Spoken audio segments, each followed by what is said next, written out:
Donc voilà les amis, juste avant que la vidéo commence, je vous présente un site web qui a été créé par un ami. Donc c'est un projet que nous avons, c'est pas de la pub ou quoi pour ce site, hein. C'est un projet de création de tournois Clash Royale. Je vais essayer d'être rapide parce que c'est assez long à expliquer, enfin c'est pas bien compliqué mais il y a beaucoup de choses à expliquer.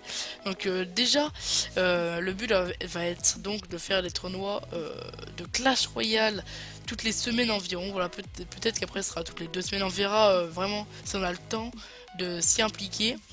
Donc pour vous inscrire, c'est pas bien compliqué, il y a plusieurs moyens. Donc premier moyen, c'est le moyen le plus simple. Vous faites dans les commentaires de cette vidéo, donc vous dites oui je suis chaud pour faire le tournoi. Mon pseudo, c'est vous dites votre pseudo. Vous dites vos nombres de trophées, vous dites votre level sur Clash Royale. Attention, c'est pas parce que vous avez 500 trophées que vous ne serez pas pris dans le tournoi. Euh, donc voilà, le moyen, voilà, si on est beaucoup, les gens qui seront pris, ce sera les gens qui l'auront contacté Arcanic par le mail, donc le mail qui est affiché juste devant vous ici. Donc contactez-le aussi sur Skype si vous avez Skype, c'est super intéressant, vous pourrez discuter un peu de l'organisation de tout ça si vous n'avez pas tout compris, les règles, tout ça. Le clan, voilà, sachez qu'il faudra quitter votre clan pour rejoindre ce second clan où tout s'organisera. Donc c'est un clan vraiment qui n'a pas d'avenir dans le top français, c'est juste un clan juste pour les tournois. Donc pour l'instant il est farmé vu qu'il n'y a rien à y faire dedans, vu qu'on n'a pas encore fait de tournoi. Donc là il y a les règles. Vous pouvez aussi voter ici pour le jour qui vous arrangerait le plus. Alors normalement ça sera samedi, mais bon, s'il y a des gens qui, s'il y a vraiment beaucoup de gens qui veulent un autre jour, pourquoi pas. Donc voilà, vous aurez les informations dans une nouvelle vidéo. Dites bien si vous êtes chaud pour un tournoi dans les commentaires, c'est vraiment important. Moi personnellement je trouve ça super intéressant. Donc mettez dans les commentaires vos pseudos, vos trophées et tout ça. Et contactez-le par Skype et par mail. Ça sera vraiment, je pense, quelque chose qui peut être vraiment super intéressant. Un petit tournoi Clash Royale. Pour ma part, je vous souhaite une bonne vidéo Clash Royale. Allez, bonne vidéo à tous les amis. Bonjour à tous et à tous, c'est Zoraki, j'espère que vous allez bien. On se retrouve aujourd'hui pour une nouvelle vidéo sur Clash Royale. Pour cette nouvelle vidéo, je vais vous présenter un nouveau deck composé d'un combo de Prince avec un Dark Prince. Donc un combo qui est pas mal utilisé, hein. Vous le voyez peut-être dans la TV Royale. Bon, c'est assez fort. Et voilà, il y a même le dragon avec là que je mets. Et puis niveau défensif, pardon, on a Tesla et Tombstone, un combo aussi très intéressant. Donc je vais vous présenter deux gameplays. Donc un premier gameplay contre quelqu'un de la Royal TV. Donc on va voir comment ça se passait. Euh, donc vous allez voir que c'est pas mal du tout ce double prince. Surtout que là on joue contre quelqu'un qui a des meilleures troupes que nous. Bon, c'est assez souvent quand même, mais bon. C'est quand même intéressant de le signaler. Et du coup voilà, ça prouve vraiment que le deck est pas mal. Évidemment, il faut quand même bien l'utiliser, pas faire trop de conneries. Dites-vous pas que vous allez monter à 2500 trophées parce que vous avez ce deck là. Faut avoir déjà le prince d'arc. Faut l'avoir niveau 2 pour bien l'utiliser. Enfin en gros, si vous voulez monter à 2500 trophées, il faut au moins l'avoir niveau 2 pour moi. Et si vous voulez monter à 1000 à 2000 trophées niveau 1, ça suffit. Voilà. Là vous voyez que lui il l'a niveau 3. Donc voilà, d'ailleurs il est utilisé hein, dans pas mal de decks. Pas mal de decks. Dans la TV Royale on le voit tout le temps ce Dark Prince. Il coûte que 4 et il est vraiment trop fort. Le prince, lui, est moins polyvalent. Alors il fait des gros dégâts le prince, mais il tape pas en zone. Donc alors que le Dark Prince, lui, peut vraiment... Voilà, il suffit pas de défendre un Dark Prince avec des petits gobelins, non, parce que le Dark Prince va one-shot les petits gobelins. Il faut vraiment mettre sur une troupe tank, barbare. Le Knight c'est pas mal, c'est ce que je faisais, c'est pour ça que je jouais Knight à un moment. Là je ne l'ai pas dans ce deck, ou alors vous jouez tout simplement aussi avec le prince, ou le prince royal, ou le prince dark, pardon. Pardon. Donc voilà, là pour le moment le gameplay se déroule normalement, hein. Là vous voyez que la Tesla, bah, c'est pas mal du tout, j'aime bien. Alors je l'utilisais plutôt souvent dans mes decks, mais là je l'avais enlevé depuis un bon moment. Et puis voilà, là du coup je la réutilise parce que elle est super forte, hein. Alors désolé pour les petits bugs. J'ai quelques problèmes de record actuellement, mais bon. Je vais essayer de faire de mon mieux pour que ça aille mieux dans les prochaines fois parce que voilà, enfin, je vais pouvoir avoir des meilleurs moyens de record prochainement. Donc là, le gameplay continue, on est plutôt pas mal. On lui a détruit une tour, donc gros avantage pour moi.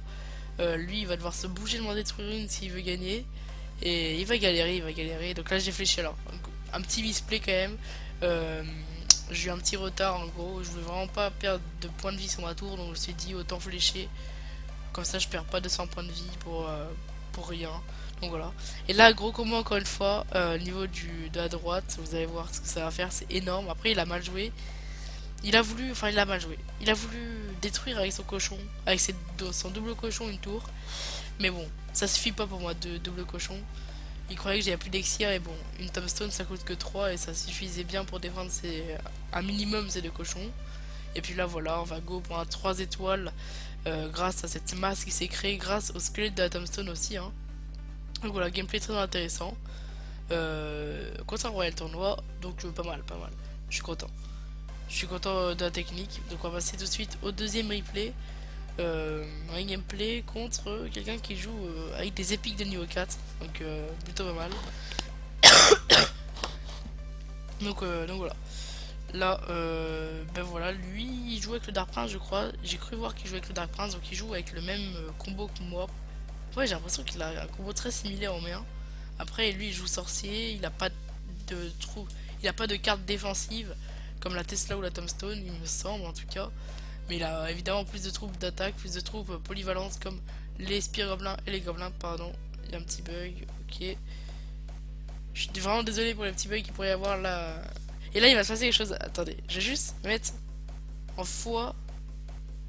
En fois 1, en fois 0,5. Vous allez voir ce qui va se passer. Regardez. Regardez bien ce sorcier qui va. Regardez ce qui va se passer. Le Dark Prince va. Là, désolé, c'est normal, c'est en x05, c'est pour ça.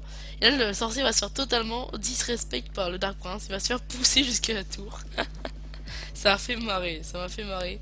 Quand je l'ai revu le gameplay, j'avais pas du tout fait gaffe. Et du coup, le sorcier il s'est dit. En gros, il s'est pris pour un tank. Quoi. Alors que généralement, c'est Dark Prince qui doit se mettre devant. Bref, là, je mets les fléchettes. Je veux surtout pas perdre de temps avec ces Spear Gobelins. Et là, il va fléchette aussi, donc ça va me faire un peu de dégâts. Mais finalement, je vais bien m'en sortir. Parce que deux barbares qui tapent une tour, ça fait beaucoup trop mal.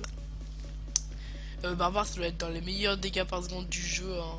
La carte en elle-même, pas juste la troupe. Avec la Minions Horde aussi, enfin c'est énorme les dégâts que ça fait. Même si vous en avez que deux dessus, ça fait du 140 par attaque, il me semble. Un seul barbare. Donc c'est assez énorme. C'est assez énorme. Là, voilà. On a à peu près à égalité. J'ai une tour à 1064 points de vie. Il y en a une avec 100 points de vie de plus que la mienne environ. Donc ça va, je me fais pas de soucis. Je suis plutôt content de ce que j'effectue pour le moment à ce moment-là.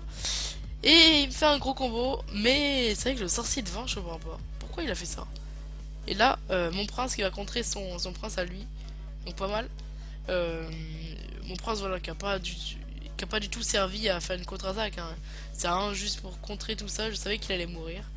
Et là, le dragon niveau 4, alors que moi j'ai le niveau 2. Enfin, il y a vraiment une grosse différence. C'est assez compliqué pour moi de faire quelque chose contre ça. Du coup, mon dragon fait pas du tout l'affaire. Hein. Il a servi à rien. Et son dragon est encore vivant, niveau 4. Hein. Niveau 4, c'est quand même assez incroyable que le mec n'arrive pas à monter plus haut que ça. Je comprends pas, je comprends pas. En plus, voilà, il a son prince, son Dark Prince, je crois qu'il l'a niveau 4. Voilà, c'est énorme. Comment il peut. Enfin, ça, c'est vraiment quelque chose qui m'énerve. Je comprends pas comment les gens peuvent être toujours aussi bas en trophée avec des troupes pareilles. Je comprends pas. Les fléchettes. Et puis là, on va faire un dernier combo qui peut pas mal passer, vous allez voir. Il me semble en tout cas. Donc le Dark Prince vraiment qui est une carte super kiffante. Et là il a plus rien, il a plus d'élixir. J'ai fait que contre-attaquer toute la game. Je savais que ça allait être une game difficile où j'avais pas du tout l'avantage du match-up. Vu qu'il a des troupes, il a des épiques de 2 niveaux supérieurs par rapport à moi. Du coup je savais qu'il fallait rien. Enfin qu'il fallait pas que que je risque trop de choses. C'était à lui de m'engager et pas à moi. Et puis du coup c'est passé. Donc plutôt pas mal. Ces deux derniers replays que j'ai effectués. Je suis pas super haut en trophée. Je suis à 2508, voilà, c'est plutôt normal. Donc voici le deck. Quand j'ai eu le Dark Prince niveau 2, je l'ai acheté à gauche, clairement. Je l'ai acheté 2 fois, donc ça m'a coûté 3500 plus 2000, enfin 2000 plus 3500, donc 5500 ça m'a coûté. Et puis de toute façon les golds là, voilà. J'en ai acheté 10 euros, vous le savez. Mais de toute façon, voilà, les golds j'en gagne 1000 par jour environ. Et c'est vraiment pas le problème, j'utilise pas. Alors je sais que je peux passer de mes arrows, mais je suis pas encore sûr d'utiliser cette technique super longtemps. Et puis les arrows, je trouve ça pas utile pour le moment de les améliorer. Je préfère garder mon or. pour quelque chose de plus utile, on verra par la suite. Donc voilà. Recopier ce deck, 3,9 de moyenne, super intéressant. Le Dark Prince, je sais qu'il y en a sûrement qui l'ont pas tous dans ma communauté. Mais en tout cas, pour ceux qui l'ont, c'est vraiment une très bonne carte. Vous pouvez l'utiliser de niveau 1 jusqu'à 2000 trophées, je pense. Et puis voilà, pour ma part, j'espère vraiment que cette vidéo vous a plu. N'oubliez pas le petit like, le petit abonnement, ça fait toujours super plaisir. Pour ma part, je vous dis salut, c'était Azaraki. Allez, bye les frères.